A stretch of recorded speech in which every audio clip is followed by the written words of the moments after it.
Why do the strongest souls emerge from the most broken homes? Why are youth the one who sees through everyone's BS, who feels everything 10 times deeper than others, always the black sheep, the family outcast, the one they call too sensitive or difficult? Here's what nobody tells you. Your pain wasn't random. It was strategic. Marcus Aurelius, the most powerful man in the ancient world, wrote in his private journal, "The impediment to action advances action. What stands in the way becomes the way." He knew something that modern psychology is just catching up to. Your worst circumstances forge your greatest strengths.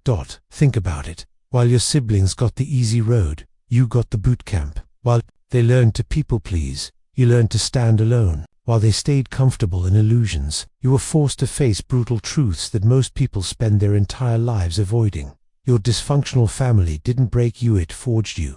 Like steel and fire, like diamonds under pressure, like warriors in battle. Every toxic interaction, every moment of feeling misunderstood, every time you were made to feel wrong for being authentic, it was all building something inside you that your family fears, unshakable inner strength. This isn't about forgiveness or gratitude. This is about recognizing the weapon they accidentally created. The accidental warriors. Marcus Aurelius never asked to be emperor. Born into the chaos of Roman politics, thrust into power he never wanted, surrounded by backstabbers and sycophants sound familiar, yet he became history's most respected leader precisely because of these challenges, not in spite of them. Here's what Aurelius understood that your family doesn't. You have power over your mind, not outside events. Realize this, and you'll find strength. Your toxic family created something they never intended, a person who can't be controlled by external validation. Let's get real about what toxic families actually do. They don't just hurt you, they train you. Every time they gaslight you, you learn to trust your inner voice louder. Every time they withdraw love for being authentic, you stop performing for approval. Every time they try to make you small, you discover how vast your spirit actually is. The family scapegoat that's always been you, right? The one who causes problems by telling the truth. The one who makes everyone uncomfortable by refusing to pretend everything's fine. The one who gets blamed for being too much when everyone else is being too little. Congratulations, you're the spiritual Navy SEAL of your bloodline. Aurelius wrote, when you wake up in the morning, tell yourself, the people I deal with today will be meddling, ungrateful, arrogant, dishonest, jealous, and surly. They are like this because they can't tell good from evil. He wasn't being cynical, he was being prepared. Your family taught you the same lesson, except you learned it at the dinner table instead of the palace. Here's the psychological breakdown. While healthy families create secure attachment, toxic families create something rare as sovereign attachment. You learned early that your worth doesn't depend on other people's opinions, moods, or approval. Most people spend decades in therapy trying to learn what you already know. How to self-regulate, how to find inner peace in chaos, how to love yourself when no one else will. Your siblings who stayed comfortable in the family dysfunction, they're still seeking external validation, still afraid to rock the boat, still performing roles instead of living authentically. But you got forced into early spiritual maturity, not by choice, but by necessity. This is why the black sheep always becomes the family's secret superpower. You're the one who breaks generational curses. You're the one who sees patterns others can't. You're the one with the emotional intelligence to heal what previous generations couldn't even acknowledge. Every toxic family needs a truth teller, and that's your role even when it's thankless, especially when it's thankless.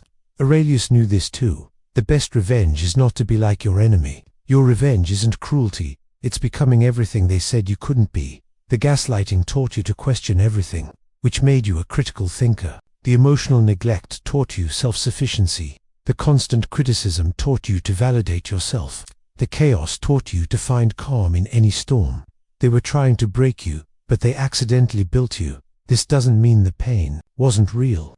This doesn't mean you should be grateful for abuse. This means you're allowed to alchemize that pain into purpose. You're allowed to recognize that your greatest wounds became your greatest wisdom. Your family looks at you now and sees someone they can't understand, can't control, can't predict. Good. That's exactly what you were meant to become. Not their reflection, not their puppet, not their emotional caretaker, but your own sovereign being. Marcus Aurelius ruled an empire, but he considered his greatest victory to be ruling himself. Your family gave you the training ground for that same victory. Every day you choose peace over reaction, truth over convenience, authenticity over approval. You're living the emperor's wisdom, the uncomfortable truth. Your family needed you more than you needed them. They needed someone to project their shadows onto. They needed someone to blame for their dysfunction. They needed someone to be the problem so they never had to look at themselves. But here's your plot twist. You're no longer their scapegoat. You're their graduate. Asterisk, the Shadow Warriors Academy. Asterisk, Marcus Aurelius wrote his most profound insights while literally surrounded by enemies, disease, and death during military campaigns. His meditations weren't written in peaceful gardens. They were forged in the crucible of constant adversity. Just like your wisdom was forged in the crucible of family dysfunction. Here's what nobody tells you about toxic family dynamics. They're not random. They're a spiritual bootcamp designed to create someone who can handle any storm life throws at them. While other kids were getting bedtime stories, you were getting psychological warfare training. While they learned to depend on others for emotional regulation, you learned to be your own source of calm. Aurelius understood this principle. The universe is transformation. Our life is what our thoughts make it. Your toxic family forced you into early transformation, while others stayed comfortable in stagnation. They accidentally gave you the greatest gift possible, the inability to live in denial. Let's talk about what really happens in dysfunctional families. Every member gets assigned a role, like actors in a twisted play. The golden child who can do no wrong, the enabler who keeps the peace, the invisible child who disappears. And then there's youth, the truth teller, the pattern breaker, the one who refuses to pretend everything's normal. This role is the most dangerous to the family system because you threaten their collective illusion. When you point out inconsistencies, call out manipulation, or simply exist authentically, you're holding up a mirror they don't want to look into. That's why they make you the problem. It's easier than facing their own dysfunction. But here's the psychological alchemy. Every attack on your authenticity made it stronger. Every attempt to gaslight your reality made your inner truth louder. Every punishment for being too much taught you that your intensity is actually your superpower. Marcus Aurelius faced assassination attempts, plagues, wars, and betrayals. Yet he wrote, "Very little is needed to make a happy life. It is all within yourself, in your way of thinking." Your family tried to convince you that happiness came from their approval. But you learned the emperor's secret. True contentment is an inside job. The constant emotional chaos taught you to read people like books. You can sense dishonesty from miles away. You can feel someone's real intentions beneath their words. You can detect manipulation before it fully forms. These aren't paranoid tendencies. These are survival skills that became superpowers. While your family was teaching you what love is, unconditional, controlling, manipulative, you were learning what love is, unconditional self-acceptance, authentic connection, genuine care without strings attached. They showed you the counterfeit so you could recognize the real thing. Every time they made you question your sanity, you developed stronger discernment. Every time they invalidated your emotions, you learned to trust your inner compass. Every time they tried to dim your light, you discovered new ways to shine. They were trying to create a victim, but they accidentally created a warrior.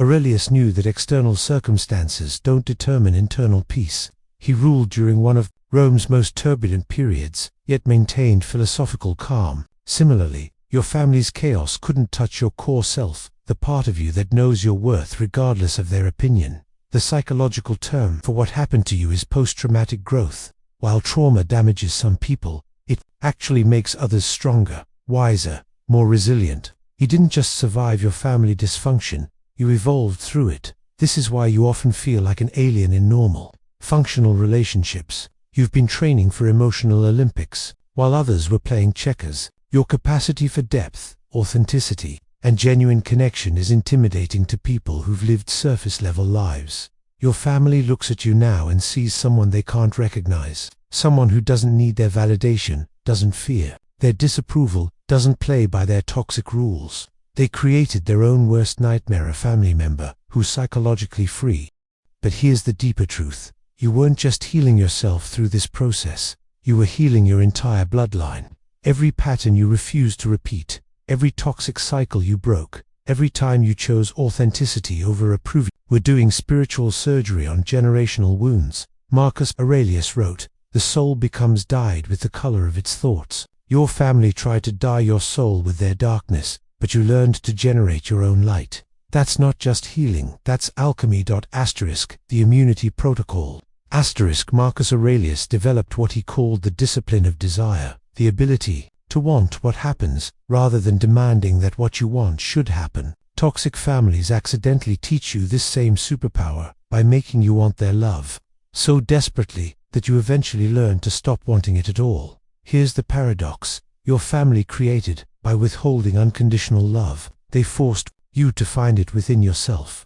By making their approval so inconsistent and conditional, they taught you to stop seeking external validation. By being unreliable sources of emotional support, they made you emotionally self-sufficient. This is spiritual immunity in action. While others become addicted to praise and devastated by criticism, you've developed what psychologists call internal locus of control. Your sense of self isn't dependent on other people's moods, opinions, or behaviors. That's not just healthy, that's rare. Most people spend their entire lives as emotional slaves to others' reactions. They need constant reassurance, validation, and approval to feel okay about themselves. But you learned early that other people's opinions of you are none of your business. Your family accidentally gave you the greatest gift possible, freedom. Aurelius wrote, "How much trouble he avoids who does not look to see what his neighbor says or does." Your toxic family taught you this lesson through repetition. Every time you tried to decode their moods, predict their reactions, or manage their emotions, you learned how exhausting it is to make other people responsible for your peace. Now let's talk about the 3 tools that your dysfunctional family accidentally installed in your operating system. Tool number 1. The bullshit detector. Your family's constant gaslighting, manipulation, and mixed messages created something invaluably and extremely sensitive radar for authentic versus fake. You can sense when someone is lying, pretending, or manipulating because you've been exposed to every variation of emotional dishonesty, while others get fooled by smooth talkers, fake friends, and manipulative partners. You see through the performance immediately. Your family tried to confuse your reality, but they actually sharpened your perception of truth. Now, you can detect emotional manipulation the way a smoke detector senses fire instantly and accurately. Tool #2. The emotional firewall. Every time your family tried to make you responsible for their feelings,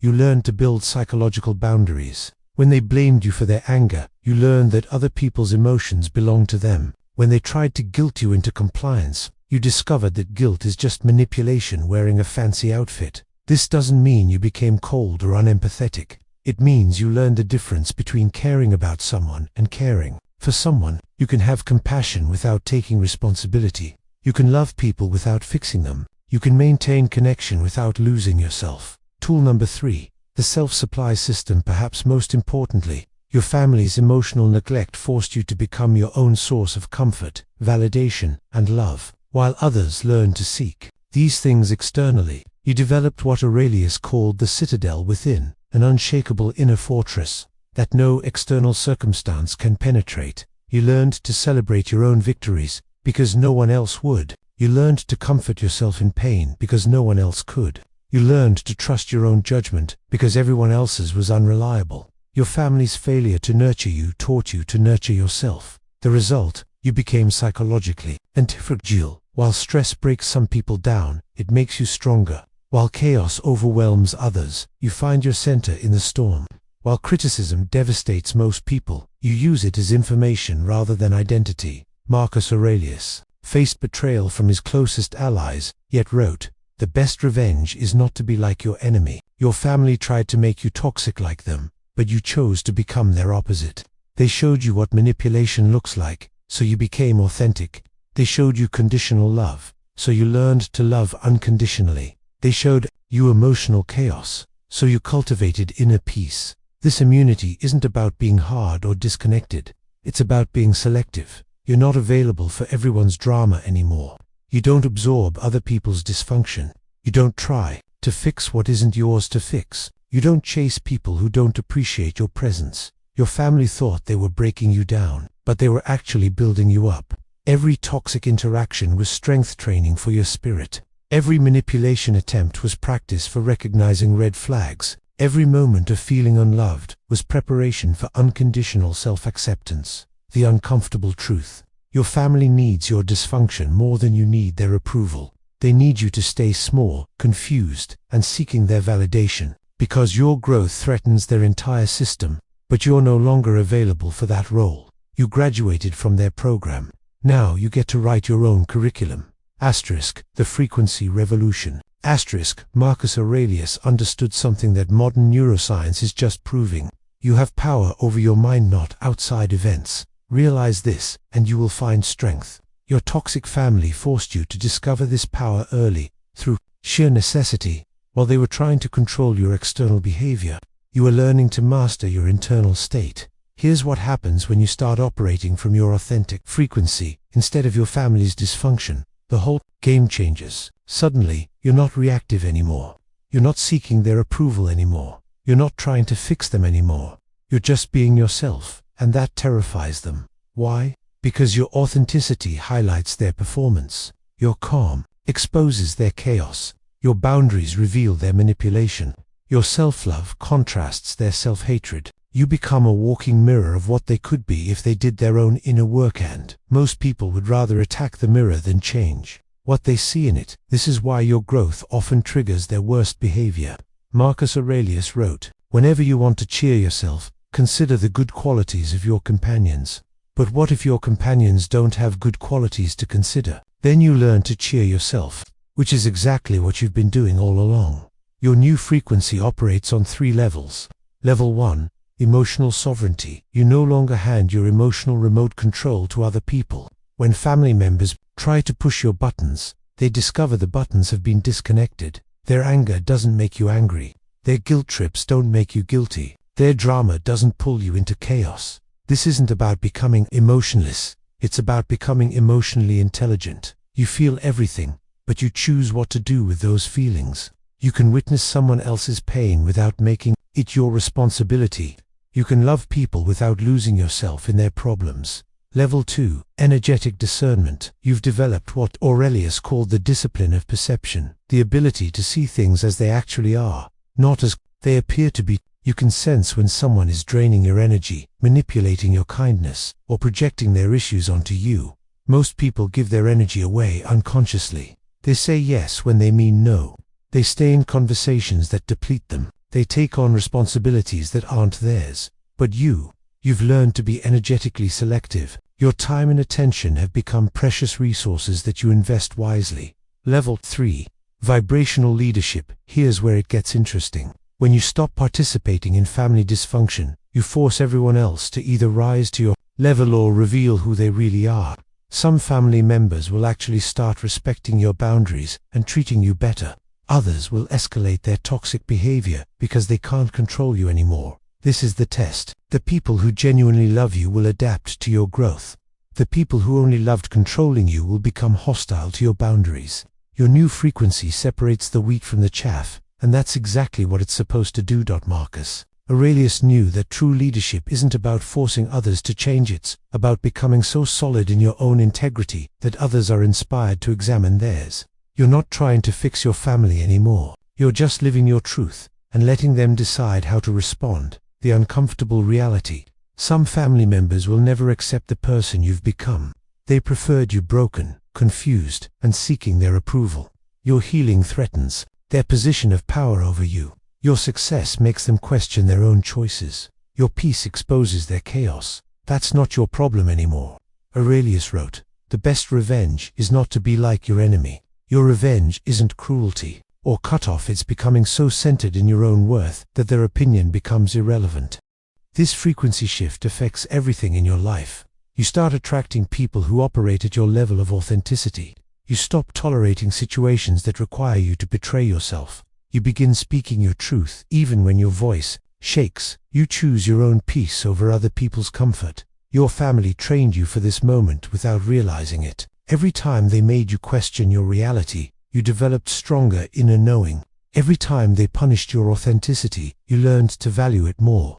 Every time they withdrew love for being yourself, you learned to love yourself unconditionally. Now, You're broadcasting a different signal entirely, one of self-respect, emotional intelligence, and unshakable inner authority. Some people will be threatened by this signal. Others will be inspired by it. Your job isn't to manage their reaction. Your job is to keep broadcasting your truth. The revolution isn't loud. It's quiet, consistent authenticity that changes everything around it without force. Asterisk the chosen one's paradox. Asterisk Marcus Aurelius wrote, "The universe is change. Our life is what our thoughts make it." But here's what he didn't write, what he learned through experience. Sometimes the universe changes us through circumstances so painful that we have no choice but to transform or die. Your toxic family was that circumstance. The final truth about being the chosen one in a dysfunctional family. You weren't chosen because you were special. You became special because you were chosen. The pain didn't make you gifted, it revealed gifts that were always there, waiting for the right pressure to emerge. Think about it. Diamonds form under extreme pressure. Stars are born from cosmic chaos. Gold is refined through fire. Your family didn't break you, they forged you. Every toxic interaction was hammering you into shape. Every moment of feeling unloved was teaching you to generate love from within. Every instance of being misunderstood was developing your ability to understand yourself. But here's the paradox that Marcus Aurelius understood better than anyone. The stronger you become, the lonelier the journey gets. When you're no longer seeking approval from toxic people, you realize how few people in your life were actually authentic connections. When you stop people-pleasing, you discover how many relationships were based on your performance rather than your person. This is the chosen one's burden. You see through illusions that others prefer to maintain. You feel depths that others fear to explore. You speak truths that others find uncomfortable. You've developed psychological superpowers in a world that often punishes authentic power. Aurelius ruled an empire, but spent his private moments writing to himself about the loneliness of leadership, the burden of seeing clearly, the exhaustion of being surrounded by people who don't understand the weight you carry. Sound familiar?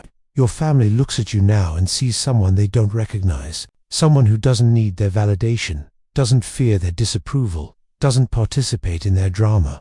They created their own worst nightmare, a family member who's psychologically free, and freedom always threatens those who choose to remain imprisoned. Here's what they don't tell you about healing from family trauma. The people who hurt you the most will often be the least supportive of your growth. They have too much invested in the old version of youth, one who absorbed their dysfunction, carried their emotional baggage, and made their problems your responsibility. Your healing threatens their entire system. Your boundaries force them to face what they've been avoiding. Your authenticity highlights their performance. Your peace exposes their chaos. That's why they'll often escalate their toxic behavior right when you start getting healthier. But Marcus Aurelius knew something that your family doesn't. You have power over your mind, not outside events. Realize this, and you will find strength. Your peace doesn't require their participation. Your worth doesn't need their acknowledgement. Your success doesn't depend on their approval. The chosen one's paradox is this: you were prepared for a mission you never asked for. You were trained for leadership you never wanted. You were forged for impact you might not even recognize yet. Every person whose life you'll touch with your hard-earned wisdom, every pattern you'll help someone else break, every moment of authentic love you'll share, it all traces back to that painful training ground called your family of origin. This doesn't mean you should be grateful for abuse. This doesn't mean you should minimize your pain. This means you're allowed to recognize that your greatest wounds became your greatest strengths. Your deepest pain became your most profound purpose. Marcus Aurelius never asked to be emperor, but he became history's most respected leader because he learned to lead himself first. He never asked to be your family's truth-teller, pattern breaker, and spiritual warrior. But that's exactly what you became. The uncomfortable truth. Your family will probably never thank you for breaking their generational curses. They'll probably never acknowledge the sacrifices you made to heal what they couldn't face. They'll probably never recognize that you saved your entire bloodline by refusing to pass on their dysfunction.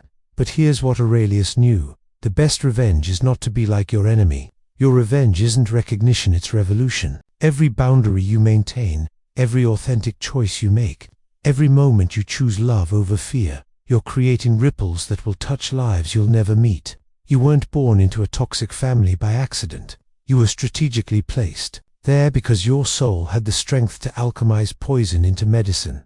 darkness into light, pain into power. Your family tried to break you. Instead, they made you unbreakable. And that's exactly what the world needs right now, people who can't be broken, controlled, or silenced. The mission is complete. Now comes the impact.